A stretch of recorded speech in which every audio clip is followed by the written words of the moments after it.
We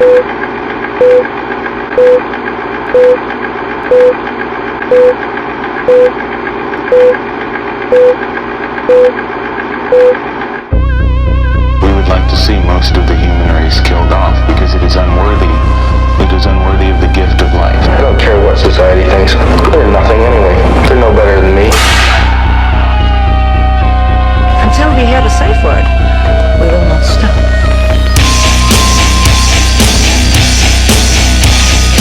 Have you ever thought what it would be like to see a person's head amputated? Think of things so horrible that the human mind cannot imagine them. See all this and more when you see on stage, in person, that crazy mix-up. I like being set apart from people. I like to be hated. Safe Word with Jason Rouse.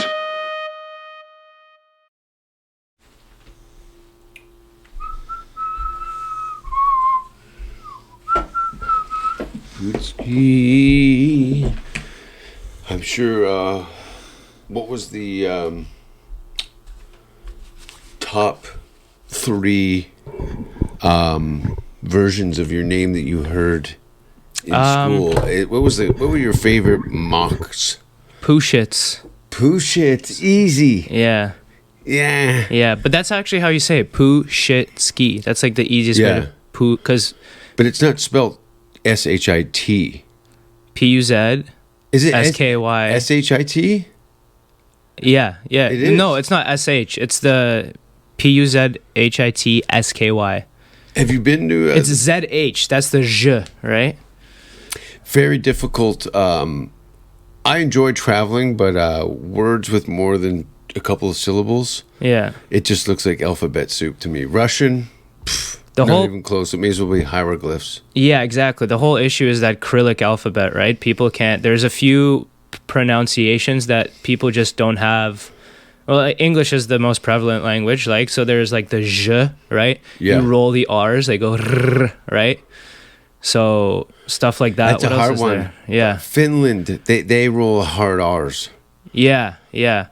Cucumbers, kokuru. Ru, yeah. I can't get the The R. Yeah. It's difficult. Was that always a thing? Because you've clearly... You've talked about a lot of different people around the world in various dialects and situations. Was that something that you kind of were always curious about? Was this something rooted in traveling or just culture? I don't know. I think I grew up in Toronto, right? So my parents came from the Soviet Union in like 94. Nice. And then I was born a few years later in 99. And I grew up in this melting pot, right? So I had friends from all kinds of different backgrounds and cultures. And... it's just the way I grew up, right? And that what you just said would probably the same thing that Russell Peters would have said in an interview in 99. Yeah, there we go, right? Exactly. And that's how you said, like, that's why he is so world famous, right? He doesn't just sell out in Canada or US. He goes to wherever he wants. UAE, Poland. Europe, Africa. Poland, yeah. You obviously... culturally, you would assume that the closest to your culture and where your parents immigrated from would be the biggest fan base, but it's not always the case. Yeah. So my last name is actually Polish, but we're Russian, and we have like Ukrainian. There's some German in there. I just did that 23andMe to see if I was related to Christina, and I'm not, which is actually crazy because she has almost the same last name. She's Hungarian. I have no Hungarian in me, but little known fact, we're both Canadian. She was born in Windsor, Ontario. Yeah. So like it's uncanny, the similarities, but yeah, like I grew up in Toronto, and I think growing up, again, like so many different cultures, it exposes you to that. And like the American stuff, like the Boston accent, get me some coffee, that's like from fucking watching Sopranos or whatever, right? And like not far down the coast to Boston from Toronto. No. You could see that the drinkers would come up to Canada for the lower drinking ages. Right. Yeah, especially if you're in like Buffalo, I guess. Buffalo's close by. Even New York, whatever. People will drive to drink. So oh yeah. Yeah, I met loads of Canadians that I people I've met when they found out I was from Canada, they always said, "Oh yes, we would drive up to Montreal." Yeah, in the because 80s. Montreal's like 18. I think Quebec Yeah. is 18. That's even on the rest of Ontario is like 19. So they even have it a year younger. Yeah, and if you're going to do Canadian nightlife, you may as well do it in a French Canadian city because Right. it's going to be fire. Yeah. You party? Have you gone nuts in Montreal? I've never partied in Montreal. No. No, it's a great place to get the clap Yeah. and a tobacco habit. So Yeah. Well, a lot of people go to McGill. It's like a university town, right? everybody's fucking at McGill. Yeah.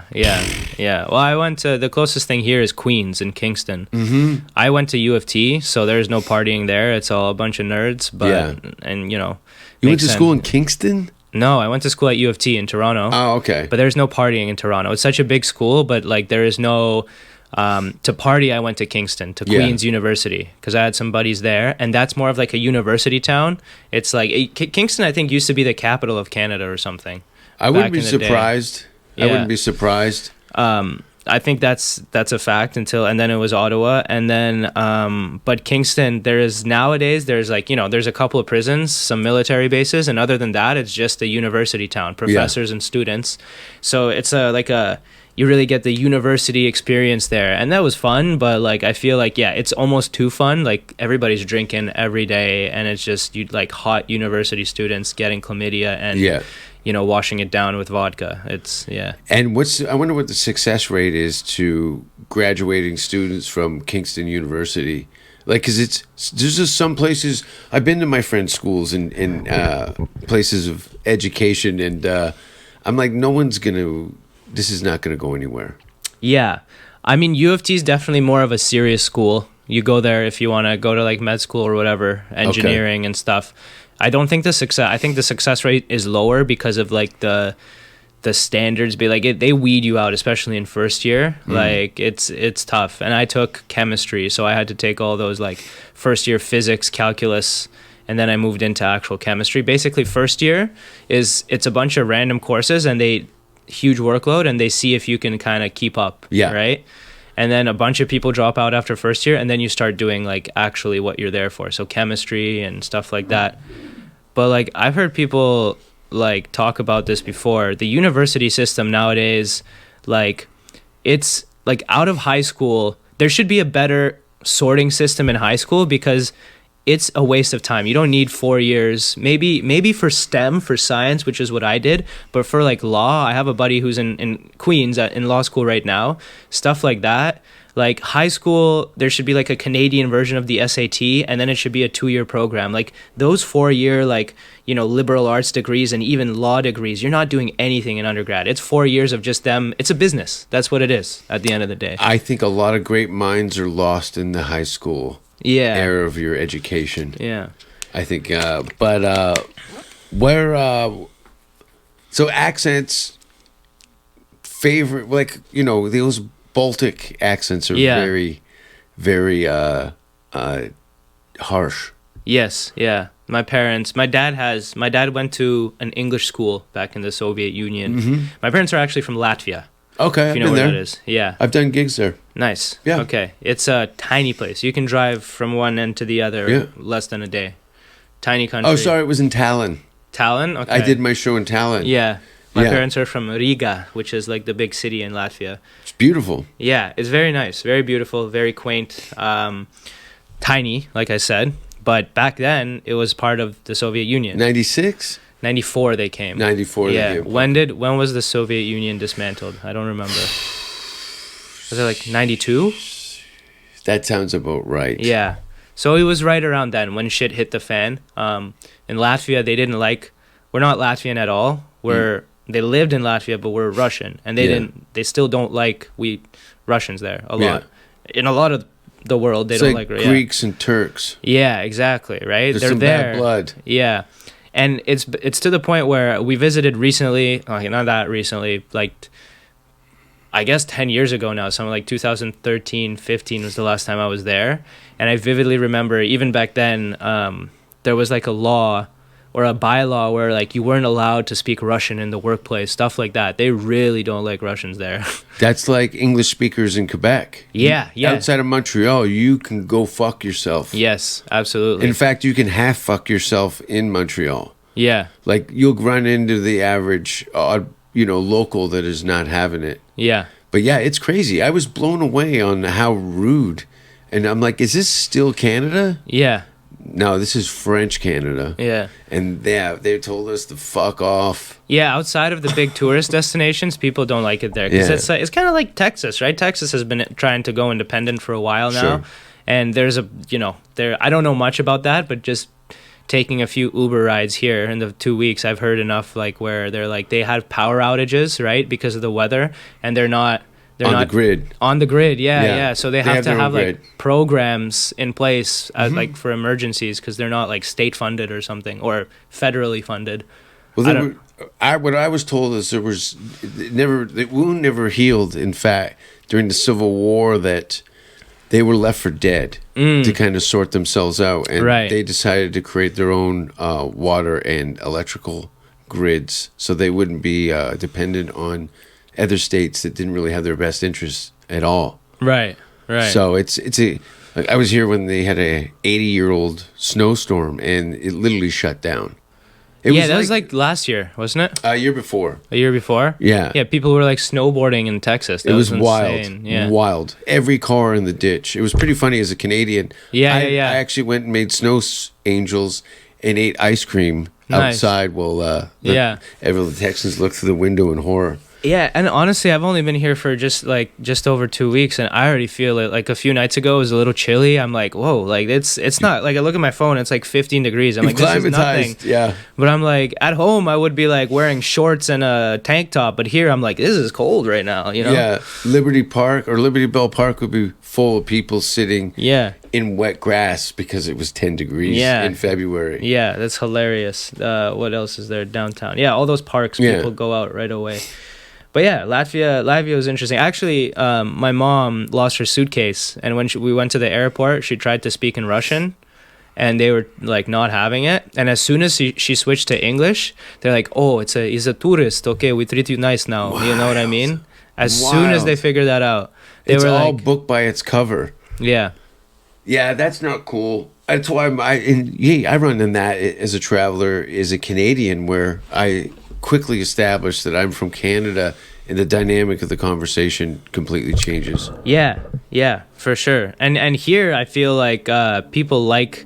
Oh, okay. What I've found from Austin is that it's kind of like a checkpoint.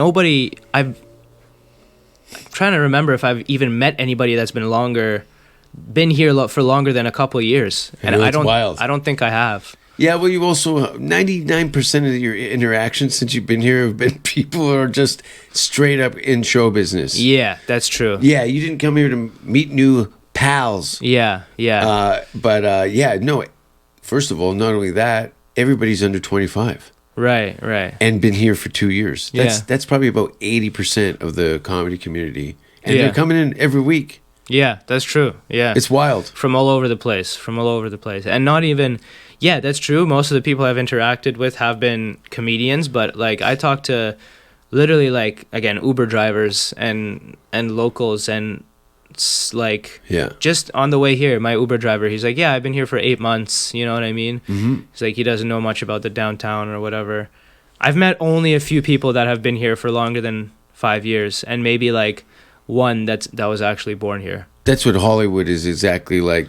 Austin's become a comedy space station, Yeah. and the mothership is pulled in, Yeah. There we and go. everybody they had even considered doing comedy over COVID has now shown up here, ready to rock and roll. Yeah. Like yourself, how many people do you run in that have come in on the same poem and a wish that you, after talking with them, that have no game, nothing, Yeah. not even a talent, but Yeah. they've showed up and they think they're going to make it?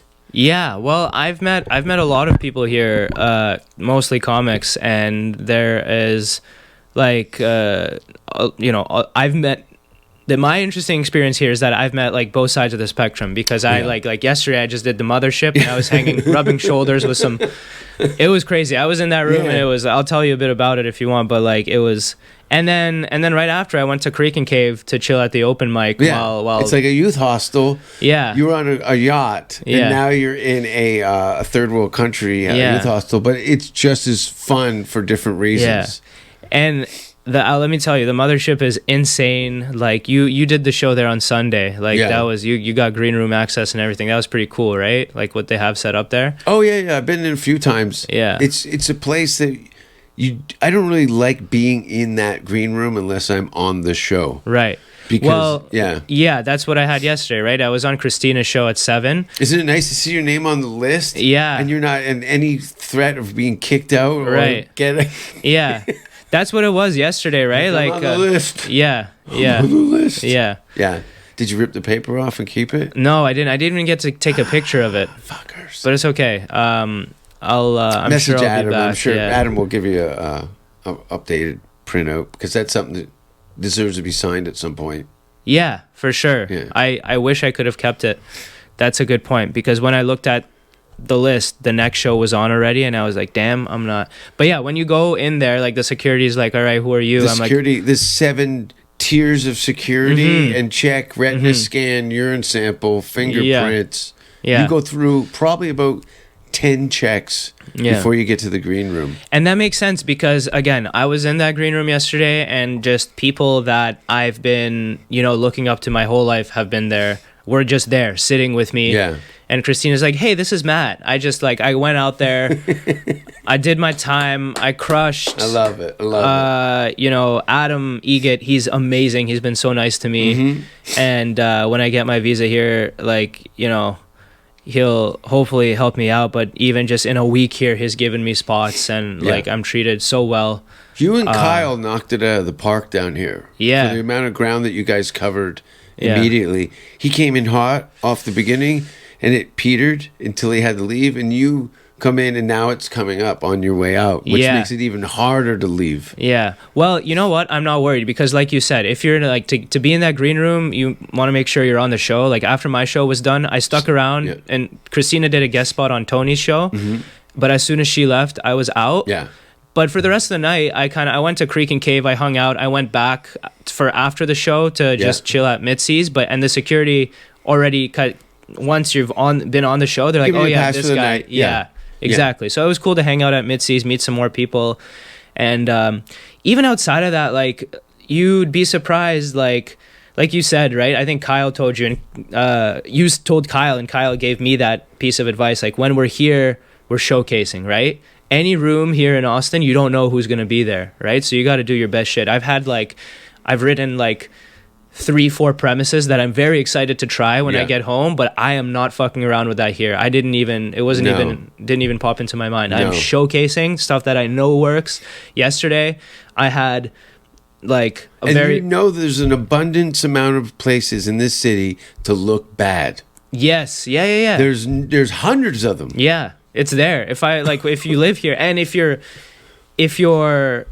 in kind of with the right crowd, you can walk down 6 streets and do 8 spots a night. Isn't that wild? Because if they know that, okay, it's this guy, he does shows, here. Mothership staff. Yeah. They usually get passed. Yeah, I don't want to say that, but that's how it works. If it works, if you're in at the motherships, you can within walking distance. Yeah, exactly.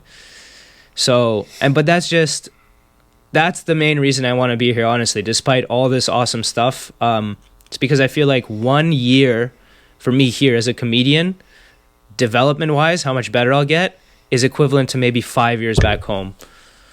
Nailed it. Yeah. Nailed it. That's the main reason. And not even that's just your abilities. Now the business is not even existent now. Yeah. You've just gotten to that better as a performer and as experienced talent. Yeah. But there's no recognition of that. Now if you raise that same bar here, there's at least something on the radar. And just the people that I'm meeting also, like a very successful comedians on top of their business and of the business, and despite just that factor, getting better at comedy. Also nowadays, right, You sell tickets through social media. So like I'm meeting all these people, they'll do my podcast, I'll do theirs. Yeah. It's all a snowball effect that just propels everybody towards the top. So once you're in, it is hard for me to go back home now because I know what's out there.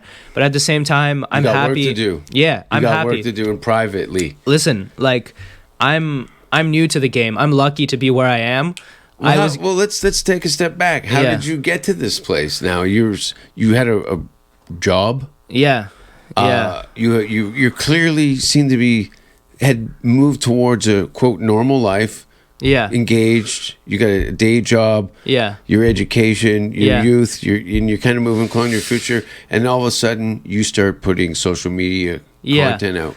Well, okay. So I've been a fan of comedy my entire life. Russell Peters being my kind of initial spark. Because I remember I was like always in athletics. So I would go on road trips with my friends and we'd have our like iPod touches that didn't have the external audio. So we would like plug in earbuds and share earbuds and look at Russell Peters like comedy special, like, ooh, somebody's going to get a big tonight, you know, like, and we would just be dying. So since then, you know, guys like, like right now, Louis C.K., Bill Burr, like I've been following them forever and I've loved them. So I've always been a big fan of comedy to the point where I was recently cleaning out my office and I found a sketchbook from like art class in like grade 5 or 6. I was like less than 10 years old at the time, where I drew like a little comic book of me bombing on stage doing stand-up comedy. That's your album cover for your first album. Yes, that is saved and laminated. Yeah, totally. That stuff is gold. And the worse it is, it's the more hysterical it is, because it's like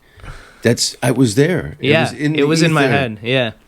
So I can tell you what I wrote. It was me, like it's 2 panels. It's is there me. A bubble? The whole bubble? Yes. So first panel, it's 1 page, 2 panels, right? It's one of them is me standing on stage with a little crowd and a little mic, and I was like, a guy walks into a bar, and then the second panel is me going, ouch, and just crickets. Yeah. So at 8 years old, I didn't even draw myself succeeding. I drew myself bombing like a true comic. You know what I mean? And when I found that, I was like, I completely forgot about it. I was like, holy shit. And to that point, I've been writing jokes since probably I was like, I don't know when I got my first iPhone, like the iPhone 4S or whatever. I was like, 15, 16, but I started a note, in the notes app, that I've been writing jokes since then. And the first time I actually tried stand-up was just before the pandemic at just a random open mic. It wasn't a comedy open mic. It was like an everything open mic. So there was like mostly singers and musicians. I did that in Vancouver. Bloodbath. Yeah. Especially what I was doing. Jesus Christ. Now I've got PTSD from this conversation. Yeah. Sorry to interrupt, because that was a whole... When you come in and you're trying to figure it out in front of some lesbian poets and a flamenco guitar player... Their politics are not going to line up. And listen, I had no idea at the time. I just had gained enough kind of confidence to try it. And that's we're all working on our stuff together, right, team? No. Little side note about doing comedy in front of lesbian poets. That's what it feels like in Toronto. When you're in Austin, audiences are almost trained because of the mothership. Because it's like, the security there is for everyone. And when you're in the room, it doesn't stop. Your phones are bagged up. If you heckle, you're out. Yeah. You're done, right? Everybody's just happy to be there. They're attentive. They're comfortable. Like, yes. Everyone's been taken care of. Which is amazing. However, the one thing that I will say, and like I feel like it's, you know, I talk to people about the mothership and they're like, oh, it's amazing. It's amazing. It is amazing. It is perfect. But there is a situation where something can be too good, right? Everybody's just happy to be there. If you're a comic at the mothership, you can't just do the mothership because it's not honest. Yeah. You'll think you're hot shit. You can say...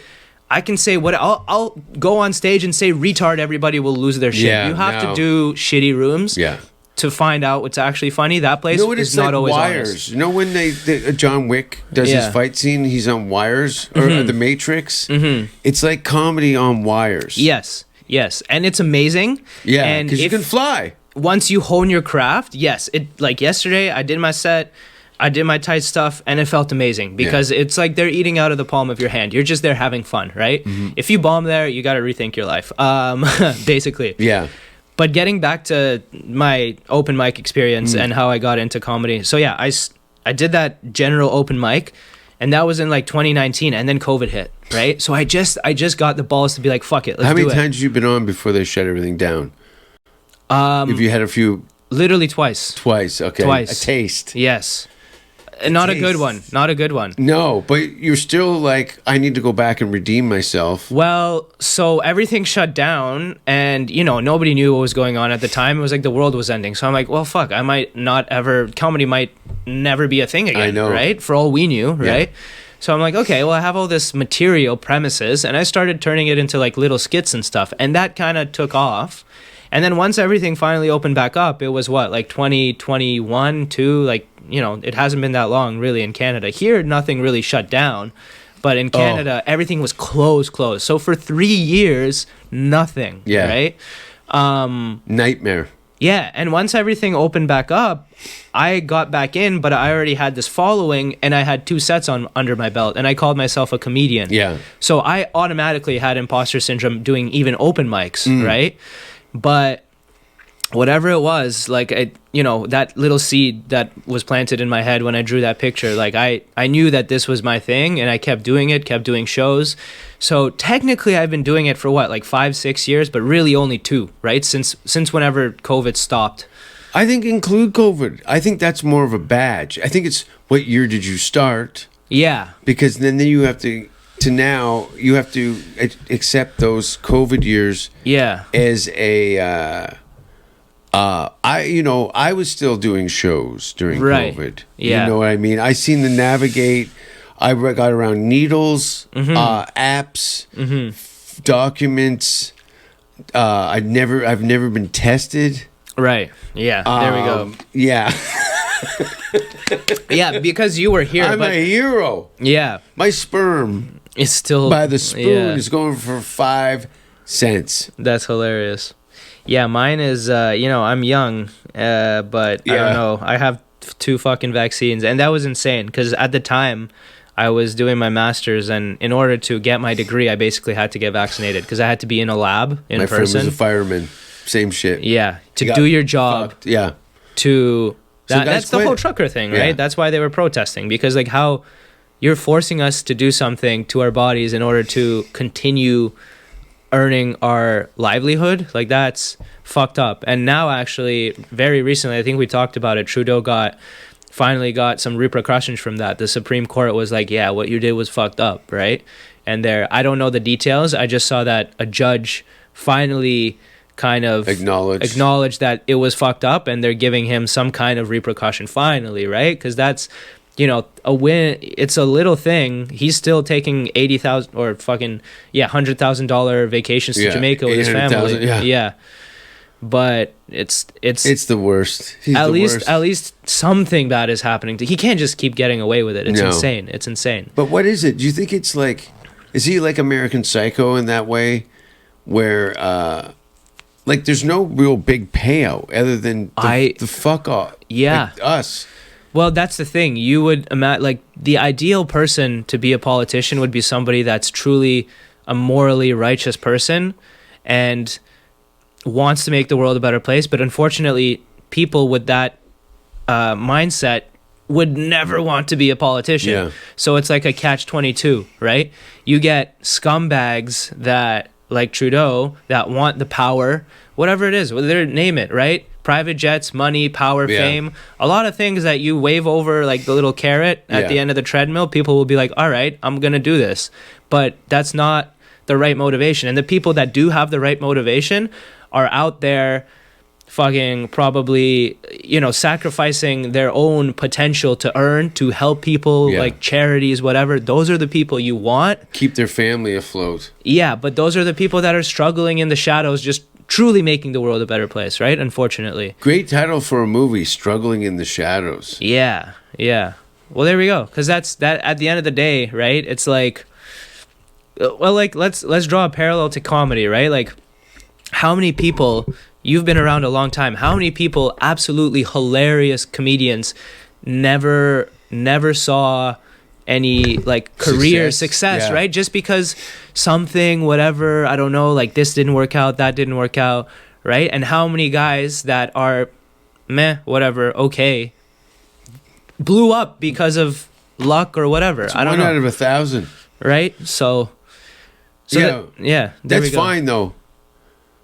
Some of them, look, that's the thing too. Like if you want to have a wife and kids, I don't think you really have a lot of room for stand up in your touring comic at a B level. Yeah. You know what I mean? That's why I have to figure it out before. But You better get some asses in the seats. yeah, quick. Yeah. Because you don't want to be carrying my bags at the airport. That's a suicide. Yeah, that's for sure. And listen, I'm actually happy that I found I'm engaged. I'm not married. Yeah. We're getting married like basically in March when I come Excellent. back. I'll see you there. Yeah. I'm very excited. Thanks for the invitation. Yeah, there we go. I can't I'll see wait. you. Yeah. I'm going to be dancing. I'm dancing. Bring your devil baby doll. My 2 puppets. Yeah. Can you imagine if I showed up at your, like, I haven't had a drop of alcohol in 8 years. Yeah. Now, 1 bottle of Jack Daniels, no clothes, and 2 puppets. That's great. Kick in the door in the reception. If anyone has anything to say, now would be the good time. And I go, it's wrong. Yeah. And start crying. And Yeah. then you have to pretend that you don't know me so the police just escort me. Anyway, you'll see it all about it in the newspaper, folks. Yeah, exactly. And that'll be a great bit. What So- is it? Well, what's her folks like? She's also like similar background. She's Russian as well. Nice. They're great. They're supportive of like what I'm doing, and she's very supportive. And I met her before I even like not started comedy, but before I kind of like blew up on social media and had comedy was just a thing that I loved. I didn't know that I would make this my career. So and now actually that's another good point to talk about. Like comedians in Austin, weirdly enough, I feel like they're kind of like rock stars. You know what I mean? It's like, oh, you're a comic, which I feel like Yeah. for the history of comedy, it's never been like that. Not in this country. Not Ever. Yeah. Comedians were always like weirdos. You know what I mean? Yeah. And that's what you know. Yeah. At least that's social what I feel. reject for sure. Yeah. And that was a bit of an attraction to it because it's like these very interesting people from all sorts of walks of life. And even in Toronto, like I'll do an open mic, and I have a very good friend who's like a lawyer that's an open micer, one guy that's like a recovering crack addict, and myself who's like a synthetic organic chemist. We'll all go bomb an open mic and then have a beer after. And these 3 people that in any other situation would probably never be sitting and talking are together. I've made those observations so many times, and I Yeah. seek those out. I remember one time, in fact, in Windsor, I was with a comic, and I had like pink hair, pink and purple hair, and he was this giant biker-looking dude. He was a character on the Red Green Show. Okay. And we're walking down the street, and people are looking at us. Yeah. I go, look, BJ, everybody's looking at us on the street. Yeah. Hold my hand. Yeah. So we hold my hand. We hold hands, and we're walking down the street, and it just came to a stop. This is like 20 years ago. Yeah. But I love those tables of like, Yeah. we're all so completely different. We have this common language is comedy. No, that's really cool. Transcends everything. So, but now I've noticed, especially being in some of the rooms I've been in, lucky enough to have been in here with some important comedians. I think if I, and I can only speak for myself, I think if I ever make it to that level, you know, God willing, I hope that I have the wherewithal to remember what I'm doing, and that I'm not a philosopher, I'm not a fucking scientist, I'm a comedian, I'm a jokester. I'm just making jokes and having fun. Because I feel like some people here have let that get to their heads and feel like maybe their rock stars are actually important. And don't get me wrong, comedy saved my life. I love it. Louis C.K., my favorite comments, they've brought me a lot of joy. But remember, you're telling dick jokes on stage. There's, there's people that if a EMT paramedic has a bad day at work, people die. If I have a bad day at work, a couple of people in a crowd feel awkward. It's not the same thing. I can't say that though. Yeah. I wish I could have just a couple awkward people. Yeah. It's the whole audience. Well, there we go. But still, who cares? No. I say, that's what I tell guys. I go, listen, first of all, no one gives a shit about your dreams. Yeah. And no one's addicted to comedy. Yeah. There we go. So, yeah. So, again, it's great for comedy and for comedians that we are being treated so well, that we are like, you know, rock stars or whatever, especially in Austin. But yeah, it's not In this kingdom. We'll see where it takes. Like, there's definitely a comedy boom right now. Yeah. Right? So it's good. Take advantage of it while, you know, make hay while the sun shines or whatever. But, you know, we'll see where this takes comedy. I feel like the best comedians came out of like struggle and came out of like being weirdos, right? Yeah. And once you're a rock star, and it's like, look at like all the guys that have released, like, you know, whatever, like Chris Rock, like first few specials, amazing, like very generally. The Comedy Store embodies all that. Yeah, right. You can't beat it. Once you start, It's the number one place in the absolute world. once is you the start Comedy flying Store. private jets and making money and rubbing shoulders with the Hollywood elite and politicians, Look like, at Eminem. yeah, Look at his first album, and then you could see where. yeah. Well, you the can't fame- relate to the the struggle. layman anymore, right? No. A regular person with a regular job. I walked out of a Bill Cosby show because of that, because Yeah. he spent half hour discussing his maids. Yeah, like who? No, yeah. I can't relate it to it. I couldn't relate. I couldn't wrap my head around Bill Cosby's marriage. I should have waited longer. He might have raped somebody at the end. Yeah, that would have been fun to watch. And I'm glad I walked out of a Bill Cosby show. It was yeah, nothing he said. you can say that now. Yeah. I wanted him to say something offensive, so I would stay. Or now you can say you knew there was something up with that guy. That's it. I had a feeling America's Dad had something wrong with him. Yeah. Yeah, you've. Is there a place like, look, meeting some of your idols and some of these great comedians that you might not have heard of? Is there a part of you from your previous life that you clearly recognize as crazy people? Because you can, in a job, you can go to human resources and Yeah. go, Larry keeps licking my stapler. Yeah. And here it's not the case.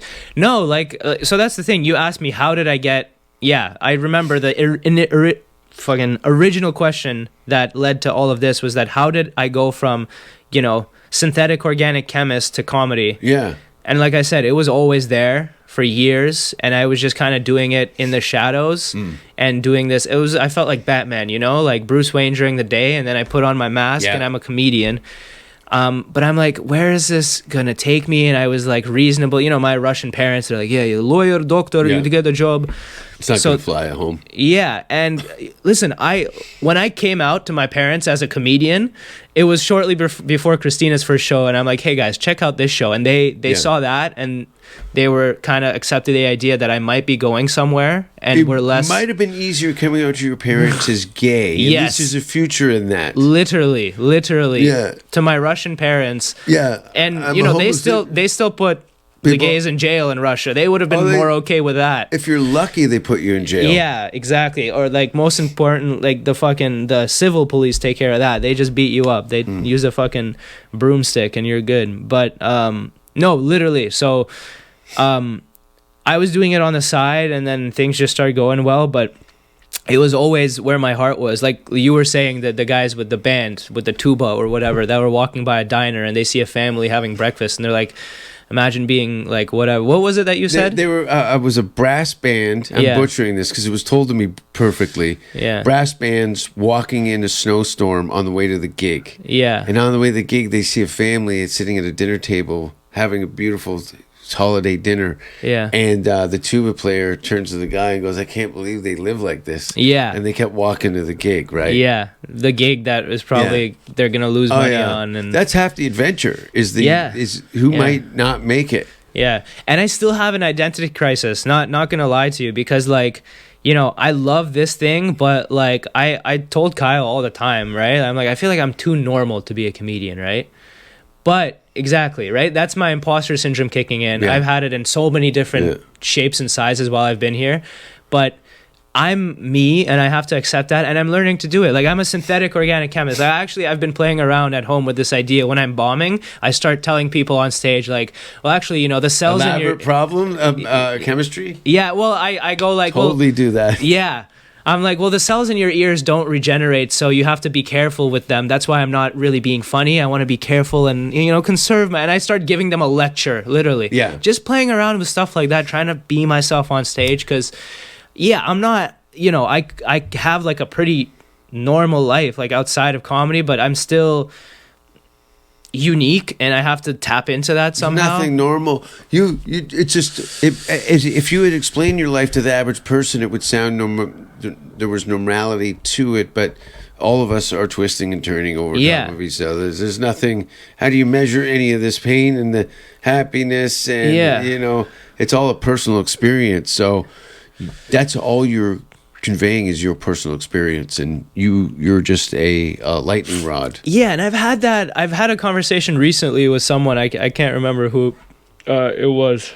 Sorry, I thought I had to sneeze. He said that, like, I was wondering why people in Toronto, because here I've had so much love and acceptance from the comedy community, and I was wondering why people in Toronto don't necessarily love me as much. At least that's what I feel. I'm a nice guy. I'm nice to everybody. I don't talk shit.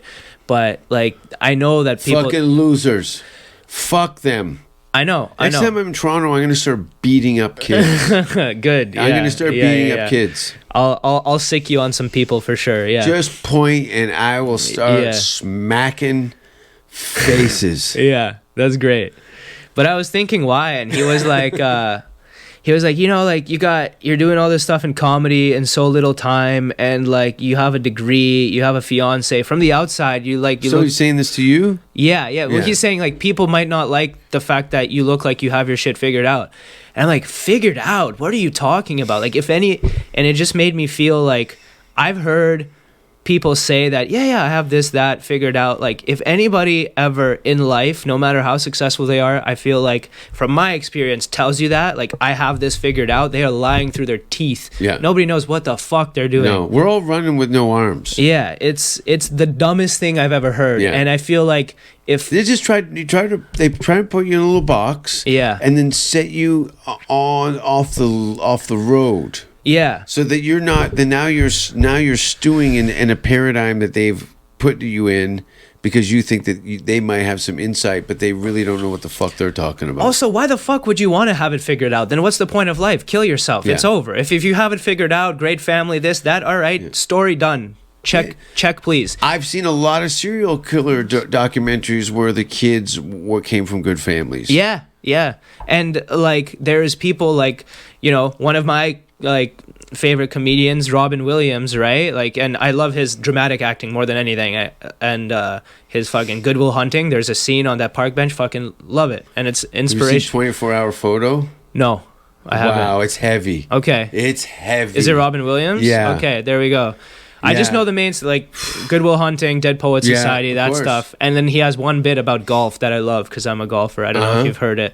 Where it's like he's just like, can you imagine inventing... Scotland? Was he talking about Scotland? Yeah, he's like, imagine inventing this game. Yeah. Yeah, he's like, you hit it there, and then fucking like, oh, okay, but like, that's pretty hard. He's like, no, we'll make it harder. We'll put sand and water in the way, shit like that. Yeah.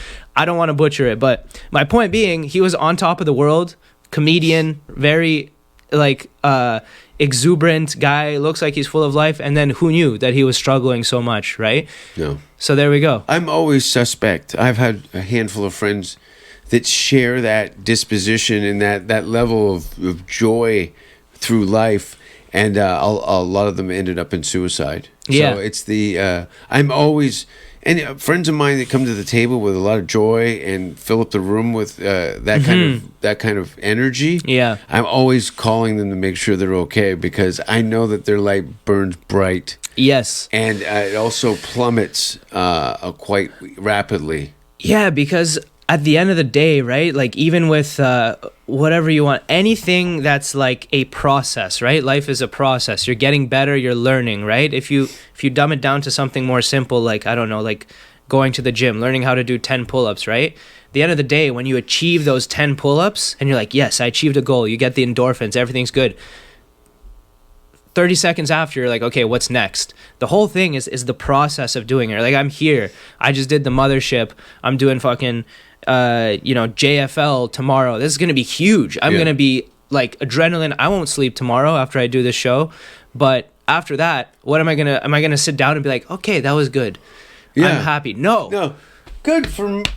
No. 2 seconds. Yeah. Like, probably before I even step off the stage, I'm going to be like, all right, what the fuck is next? Yeah, Right? and that's the thing, too. It's like, stop smiling. Get your game face back on. Yeah. You're not there to entertain yourself on how great you are. Yeah. You are there to nail yourself to a cross and piss into a bucket while people cheer. Yeah. That's my closer I'm working on, by the way. Yeah. I got a big Easter show coming up. Okay, and, nice. It's called the Unpassions of the Christ. All right. And he's kidnapped by a nurse who's also a heavy BDS. Anyway, don't listen to me. So anyway, clearly you looked very quickly at the Toronto comedy scene and looked at Kyle, at Lucy, and was like, fuck. Maybe a voice of reason in here. Well, he okay, must have been a breath of fresh air because I know what the scene's like. Out of everybody, like if you're talking about Toronto comedians, you're talking about top whatever, he's number one. Like to me, as a guy, like whether you're in the audience or you're a comic in the back of the room, he's without a doubt the most proficient. Like gets the laughs, he's good at comedy. And he's been doing it for so long, and I was just there, just coming onto the scene, right? People weren't treating me the best. I did a podcast with him. We hit it off right away. Yeah. He was giving me advice on comedy that I was just soaking up, and he was asking me for advice about the social media because he wasn't doing. He's on top in Toronto. Yeah, he could have been like, like I'm signed to Yucks, this that. He wasn't. He was helping me, and then when he wasn't helping me and giving me advice, he was asking me advice about social media because he sees that's what he has to improve. He has something I need to improve. I have something that and we were just feeding off each other. There was no ego involved. He wasn't trying to like big man me or anything. It was just, and right away, like just that's the mentality you have to succeed. I know he's already very successful. He's making a living off of this, and I just see how funny he is on stage, and I'm like, this guy I need to be friends with, right? Yeah, he's got hours. Yeah, and he's hilarious. You recognize hours. Yeah, and know how difficult it is. Even with your first couple of shows, you quickly realize, fuck, this is gonna be a long. It's gonna take me a while to get that 5, 10 minutes. Yeah. It takes forever to chip away at that. Yeah. But no, it's going to be cool. Are you going to be back before July 1st? Yeah, I'll be back. I'll be back as soon as I can. I'm working on a few things with a few people, and I'll be back. I'll be back doing stuff. Obviously, just podcasting and shooting content because I'm not doing any comedy shows here or anything like that. I'm just visiting the mothership as a tourist. Yeah, it's a tourist. You bought some tickets to some shows. Yeah. And that's what's happened a lot. A lot of the Canadians that come over here, they want to see comedy and they want to try barbecue. Yeah, exactly. Barbecue and comedy. And we've just happened to meet some awesome people and take some pictures with them. And it's great to see. We're big fans in Canada. We If we could only dream. Yeah, exactly. We'll keep coming here forever, watching the shows, and we might even come here and stay one time. Who knows? Yeah, no, it's great. It's I've been here just over 3 years now, and I loved. Look, I had a really good time living in Hollywood. Yeah, I was literally kind of almost the distance that I am. I'm a non-driver. Yeah, I've never driven. Yeah, I've never had a license. And I've always lived within a 40-minute walk of my home club. Okay, cool, yeah. So I lived down Sunset Boulevard. Took me, 20, 30 minutes to walk to the Comedy Store. I don't know why I brought that up. I like walking. Yeah, I've been walking around a lot here too. I live really close to 6th Street where all the spots are that I love to watch shows at, and I've been like no Ubers. It's like a 30-minute walk, and every day there and back I'm getting the steps in, and that helps me enjoy a few more tacos. Once you get into the bridge, you're safe. Yeah, but there's a no man's land between the gas station and that other side of the highway where you're like, what the hell is going on? Yeah, wild. It's hilarious. And but shootings. Yeah. But even thinking about that, it's like, yeah, what are the odds? You know, there's so many people on 6th Street, and also like, what are the odds they actually hit a vital organ, even if you do get shot? So it's like the odds are in your favor. And let's be honest, you've seen how fat the girls are down there. Yeah, there we go. You stand behind Tubby Tammy. Yeah. You got a bulletproof vest that screams. Yeah, exactly. Again, I don't even feel like, you know, maybe I'm tempting fate here, but I got arms, I got fingers, I got legs, You're sober. Yeah. That's a huge thing. Is a lot of people will trip and fall. That's true. Yeah. You can just use your head and step into a doorway for a minute. Yeah. But yeah, there's gunfire down here, ladies and gentlemen, but I don't mind it. No, it's okay. It's okay. My landlord came by today to see if I was happy with my apartment. Yeah. Can you imagine? That's never happened to me. That's cool. And people are nice here. They truly are. People say Canadians are nice. And I think that is true in small towns in like most of Canada. But most of the population is living on close to the American border in big cities like Vancouver and Toronto. And if I can speak for Toronto, people there are not as nice as here. There's that southern hospitality here, whatever it is, whether it's that or the fact that you don't know who has a gun, so you don't want to start a problem for no reason. Nice to meet you. How are you? Exactly. Because everyone's fucking exactly. got heaters. If somebody does something that you're not happy with, you're not going to be like, oh, like, what are you doing, man? No. Like, no matter how big you are, if the guy has a gun. Would you say that people in Austin are nicer than people from Newfoundland? I've never been to Newfoundland. Okay. Yeah. We might have to make this a part 2. Yeah. Because Newfoundlanders are some of the nicest. Yeah. The Maritimers, super nice. Yeah. And I was actually planning a trip this summer that didn't end up working out, but I really want to go there. Canada is beautiful. Yeah. It's beautiful. It is a shame that the government has fucking done what it's done. Hopefully we can get it back on track, but Canada is beautiful. I'm proud to be Canadian. I'm proud. Same. Like, you know, and that's why, like, we recognize what we have. It's a gem of a country. It's beautiful. It has resources. It has everything you would want. It's a huge market. We can make comedy huge there, but for whatever reason, we have to do it here first and then go back home. Yeah, it is what it is. And like, you know, we have this special connection. Like you're Canadian, you're helping Canadians out here. Christina's Canadian, she's helping me out.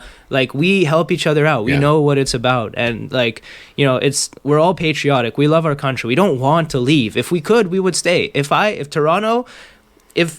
to be a patriot. It's hard to be patriotic about a country you're from when you get zero support from the country. Yes, exactly. Right? Is that an abusive relationship?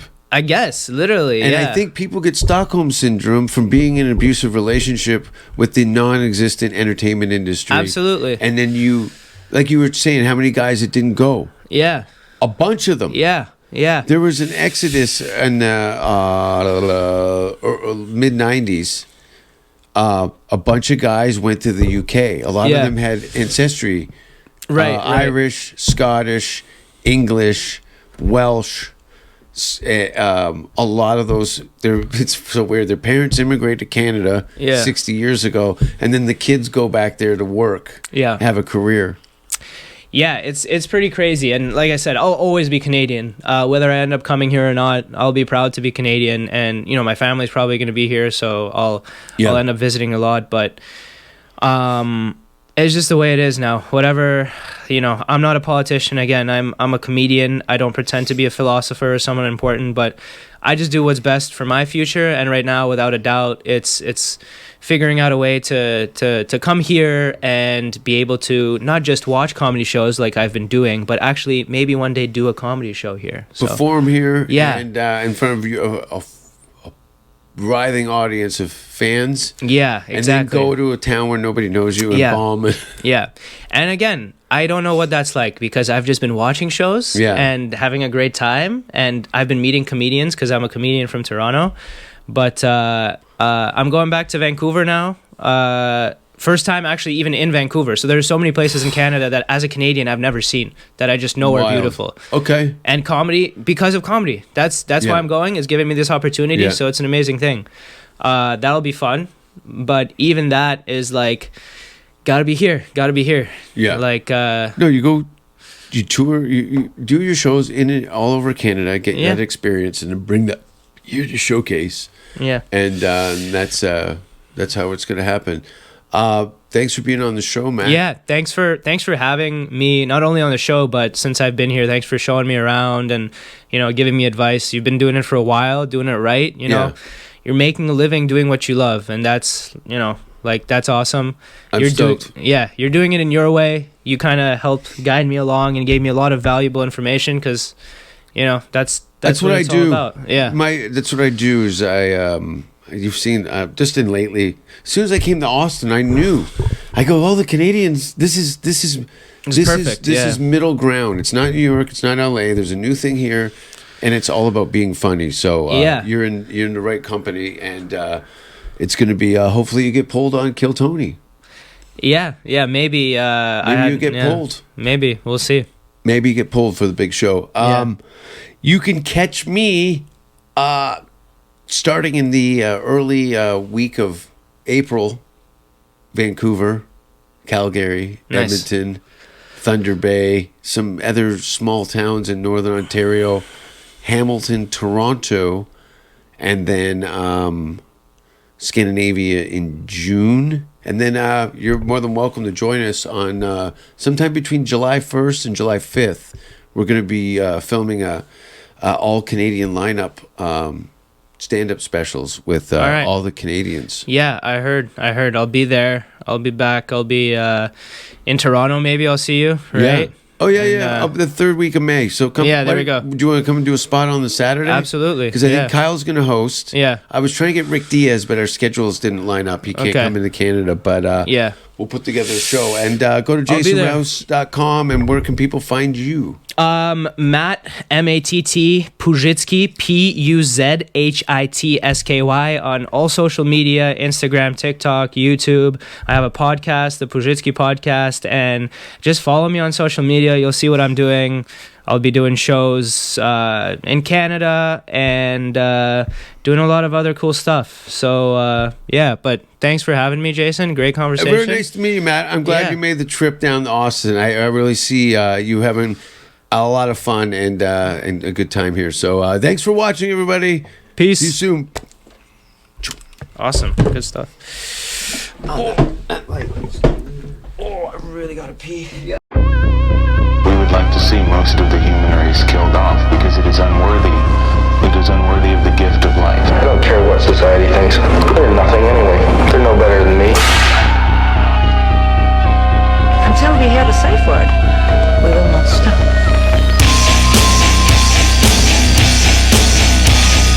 Have you ever thought what it would be like to see a person's head amputated? Think of things so horrible that the human mind cannot imagine them. See all this and more when you see on stage, in person, that crazy mix-up. I like being set apart from people. I like to be hated. Safe word